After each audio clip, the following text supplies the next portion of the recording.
Le col du Pré, c'est peut-être l'un des cols les plus durs du Tour de France et je vais t'expliquer pourquoi. Dernière étape de montagne entre Albertville et La Plagne. La course est raccourcie de 34,9 km à cause des vaches, donc pas de col dessaisi et le col du Pré sera le premier de la journée. 12 km à 7,9% de pente moyenne au départ de Beaufort. Et si les premiers kilomètres ne sont pas les plus difficiles, quand les coureurs ils vont arriver à Arèche, fini la rigolade. Là il reste 7,3 km, t'as 15 lacets sur des routes étroites avec des pourcentages entre 8 et 9,5%. Et s'il y a une équipe qui peut durcir pour son leader, bah c'est vraiment maintenant qu'il va falloir accélérer. ensuite il y a une partie plus dégagée où la pente est vraiment usante. Alors vraiment la sortie d'Arèche c'est abominable. T'es encore dans les chalets, les pourcentages ils sont durs.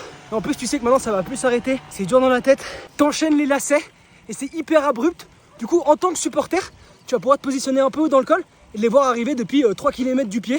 Et la vue mes pauvres. Oh. C'est sur ces kilomètres que les petits gourmands qui veulent une victoire en échappée doivent essayer de sortir. C'est le virage où Valverde il avait attaqué en 2018 avec son gros punch qu'on lui connaît. À voir si l'équipe de Pogacar sera assez forte pour contrôler la course, mais avec la difficulté, la route étroite et les virages, ce ne sera pas facile. En tout cas, il faudra tenter avant le dernier kilomètre à 6%, c'est beaucoup plus facile. Et après ça redescend sur le barrage. D'ailleurs, le premier coureur à être passé en tête ici, c'était Warren Barguil en 2018. À ton avis, ce sera qui cette année?